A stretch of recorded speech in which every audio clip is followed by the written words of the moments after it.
Astrology emerged from antiquity. It emerged along with the equally historic maxim, as above, so below. As above, so below. The God of the universe is reflected into all its parts. As a single candle lights the whole room, each object in the room reflects the same candlelight. Change the candlelight, let it burn bright, and its parts shine brighter. Let it burn dimly, the parts will follow suit. Let it burn blue, the parts will too, or red, or green. Thus the microcosm of parts reflects the macrocosm, the light of the divine. For most of the peoples of the ancient world, the visible sun adopted the central role of the anthropomorphic universe. The sun was seen as the grand man of the heavens. His nature was reflected into all things. He might choose to concentrate himself into whatever he wished and give it more life and more consciousness. There had thus arisen the doctrine of sympathy between the macrocosmic being and all others of his parts. This affinity between macrocosm and microcosm was taught by the learned amongst the Hindus, the Egyptians, the Chaldeans, the Hebrews, and the Greeks. In particular, of course, the teachers like Moses, Pythagoras, Plato, Aristotle, and the Kabbalists, the Neoplatonists, the Rosicrucians, and Theosophists. It was ancient wisdom, the wisdom of the ages, passed on to the worthiest by the initiations and the inner voice. Astrology went hand in glove with these hermetic principles. It emerged as the mainstay of the civilized world, transcending all cultures. The destiny of man, symbol of the microcosm, was written clearly in the positioning of the stars and their constellations, and by the planets in the macrocosm above us. As above, so below. As above, so below. And so it was. From the earliest times, men looked to the heavens for causes of earthly conditions. In the Middle East, where skies were always bright and pastures scarce, shepherds tending their flocks by night had noted that there were some celestial bodies that moved quickly across the dome of the heavens, while others were considerably slower. Some, the true stars, never seemed to move at all. It was soon quickly realized that the fast-moving bodies, the planets of today, came together on occasions to form conjunctions, or separated widely, creating distinct angles with each other, and in relation to the viewer on the earth. Over the centuries, these movements and relationships of celestial bodies were correlated to obvious events like plague and war, the fall of monarchs, floods and earthquakes, but related also to very personal matters as well. And so the Hermetic principle, as above, so below, was seen to operate everywhere. An enlightened man in touch with the stars could see a world in a grain of sand, and heaven in a wild flower, could hold infinity in the palm of his hand, and eternity in an hour.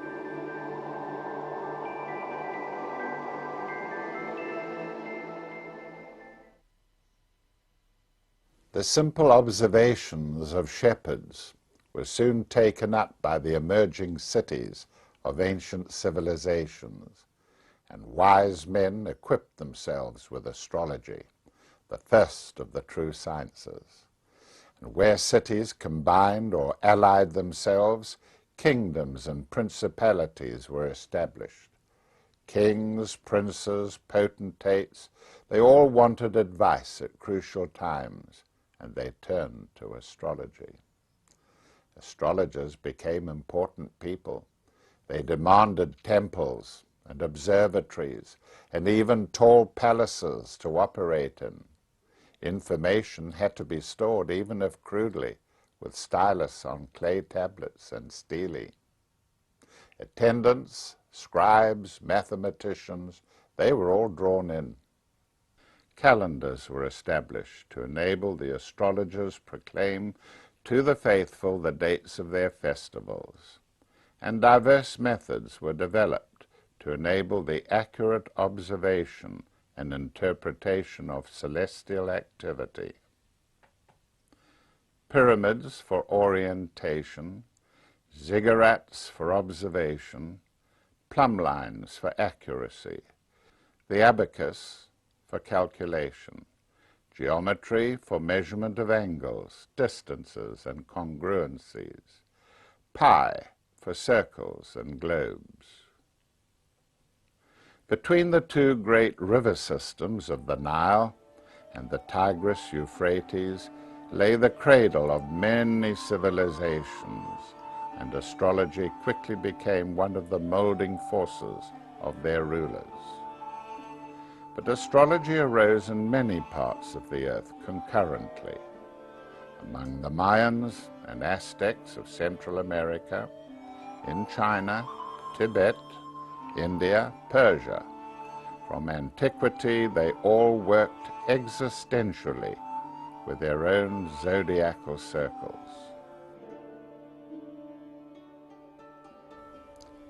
This powerfully implies a common source of both inspiration and information behind astrology.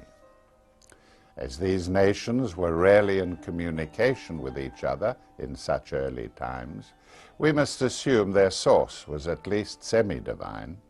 Indeed, it was initiate in origin and ancient beyond belief.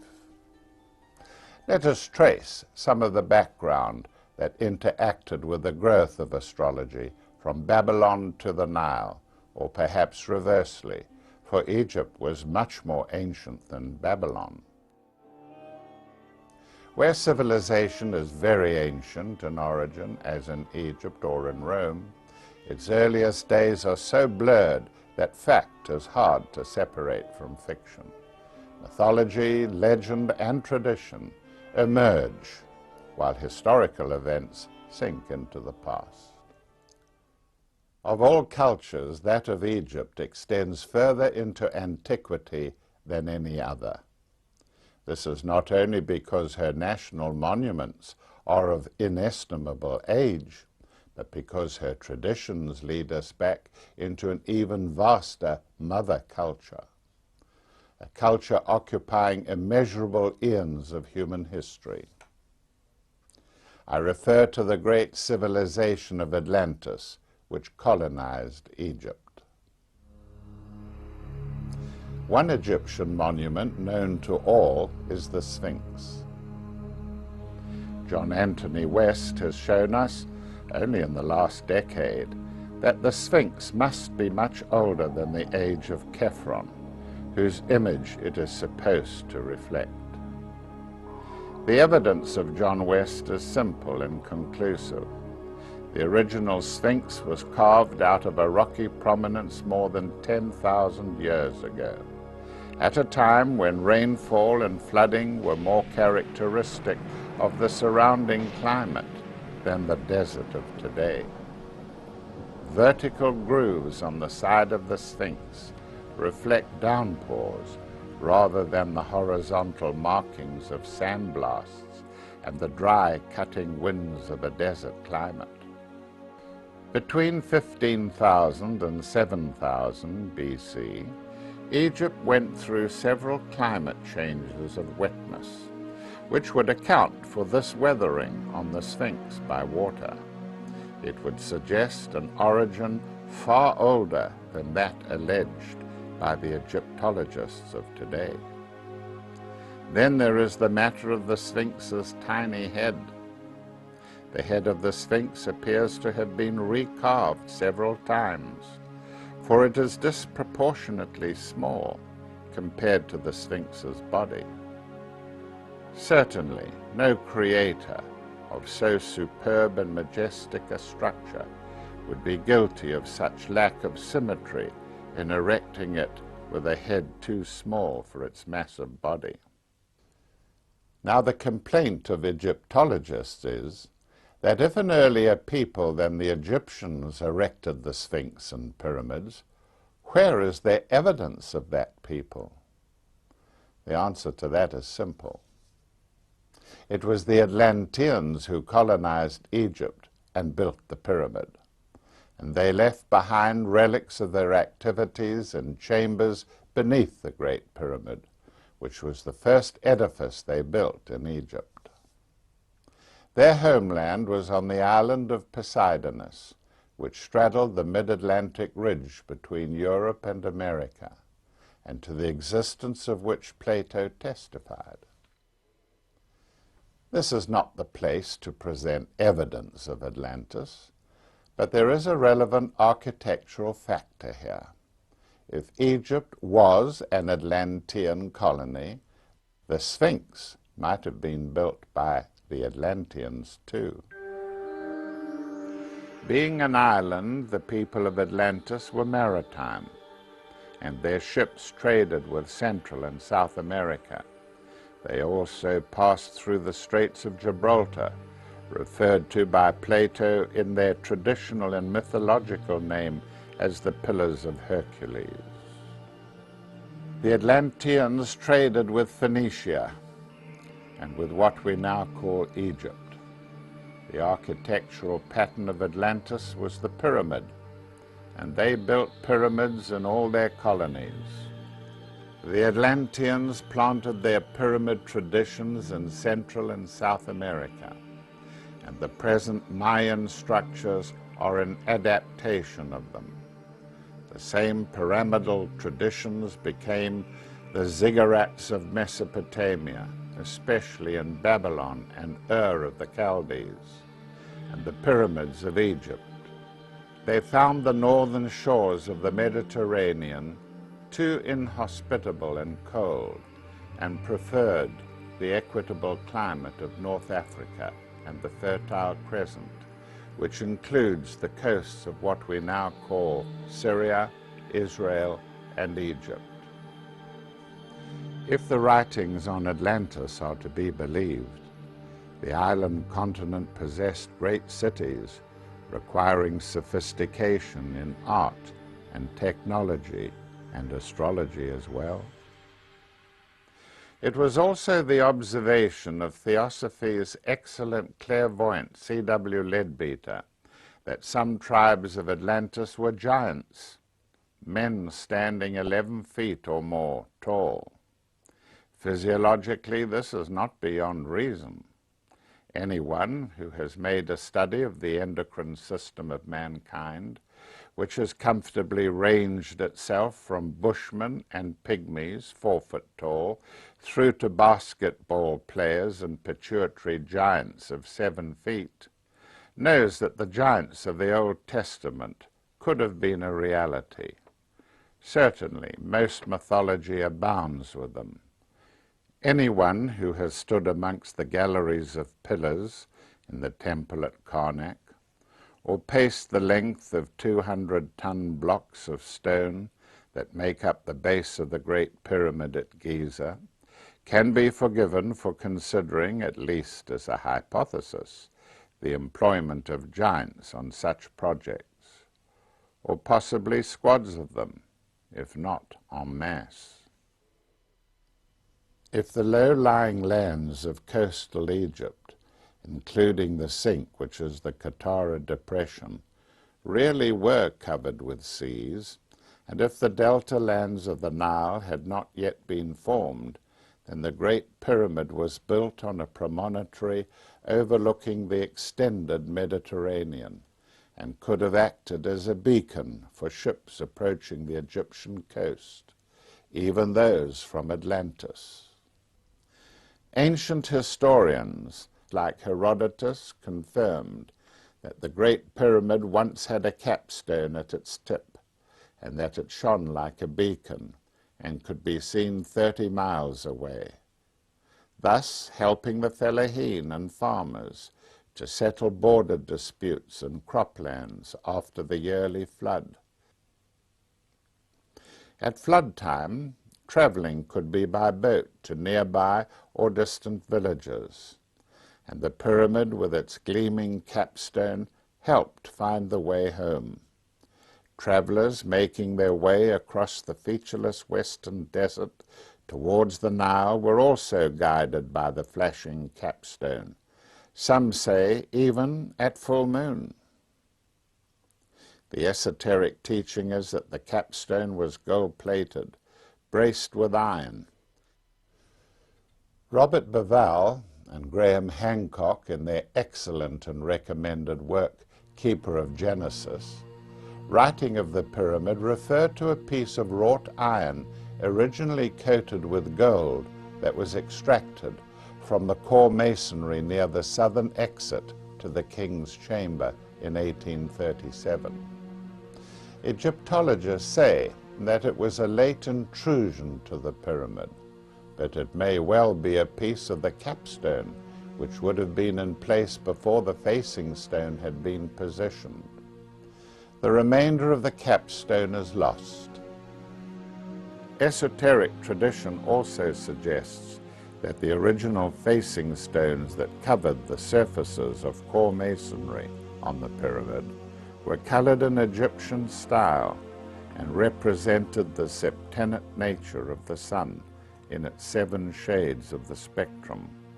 The grandeur of such adornment would not only have welcomed travelers to Memphis, the city, and to Egypt, the nation, but it would have had meaning, a special meaning, for the country's ruling class. Egypt was a theocracy.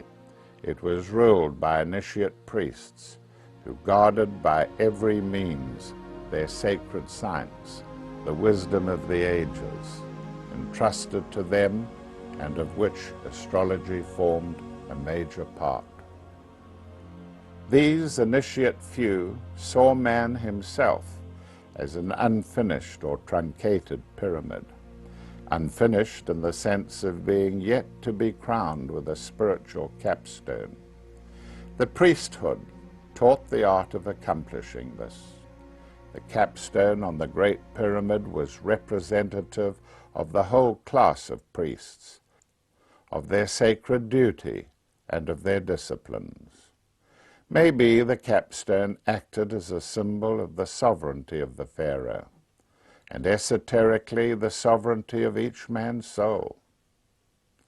The symbolism was impressive enough to inspire the founding fathers of the United States of America to incorporate it into their national crest and onto their $1 bills. They were mostly members of secret orders, well aware of ancient Egypt's heritage and initiate knowledge. The maintenance of the theocratic despotism of Egypt for incalculable thousands of years was ensured by its infrastructure of sacred and symbolic monuments and its peculiar pantheon of animal gods. Despite this evidence of Egyptian astrology, the sad fact remains that no horoscope of ancient Egypt set up for an individual has surfaced, and surprisingly none for a pharaoh, or even for the sovereign state within which the pharaoh was embodied. However, John Anthony West draws the attention of his detractors to other incontrovertible evidence that the Egyptians linked man to the stars. It is in a figure of Osiris from the second shrine of Tutankhamun. It shows consciousness linking man to his star, and West believes whatever the inscription has to say, the link remains. Man to the stars, and stars to man, as above, so below. Esoterically, it is worth noting that each of the 3 linkages is to a psychically sensitive area. Firstly, The lowest is to the right eye, which H.P. Blavatsky linked to Hyermanus, and whose symbol is that of Venus, which in turn is the crux ansata and the Ankh of Egypt, and her prime goddess, Isis. The middle link is to the glabella of the skull, the site of both the sacred square inch between the eyebrows and of the Ajna chakra, the two-petaled lotus, most often the point of concentration in the sacred science of meditation. And the third link is to the forebrain, the medically recognized seat of human consciousness, which is also the site of the seated cobra or asp. Earlier, Akhenaton, Amenhotep IV that is, had seen our star, the sun itself, and the gifts it brought, as handed down from the great being behind the sun, the Logos himself, to his Pharaoh. It was an esoteric astrology that functioned in ancient Egypt, and it was Akhenaton who attempted to restore it, and would have done had he not been thwarted by the priesthood. It is in his tomb that the Egyptian Book of the Dead is hieroglyphed onto the walls. In this manner it was sanctified, made holy. Akhenaton envisaged monotheism, one God for all people, and from him it was reflected later into the Hebrew and the Islamic beliefs. The degraded orthodoxy of today's astrology must inevitably return to its divinely inspired forerunner, which of course is esoteric astrology. The Egyptian religion confirms these processes, as John West says. The Egyptian religion is entirely devoted to the transformation of the carnal into the spiritual. It is tied to spiritual preparation and to crossing over or bridging spiritual thresholds in some sense or another. And the transformation of animal habits into psychosynthesis is part of the process. Ancient Egyptian astrology was never intended to tell fortunes, or to analyze character, or to diagnose medical conditions and to provide therapeutic tools. It opened doors into spiritual treasures, and it gave the best times for doing it. In Dr. Muse's fine book, The Lion Path, he tells us early Egyptian astrology provided a practical framework for people on the path. He called it a resonantly assisted theurgy, where theos in the Greek stands for God and ergos is the Greek for working, thus working with God or communicating with God. The basis of our own school of esoteric astrology is just this: the devotion of subjective states in our daily living to the practice of such a theurgic type of communication. We call it the theurgic or Claregate method, and this will be covered in detail in a later program.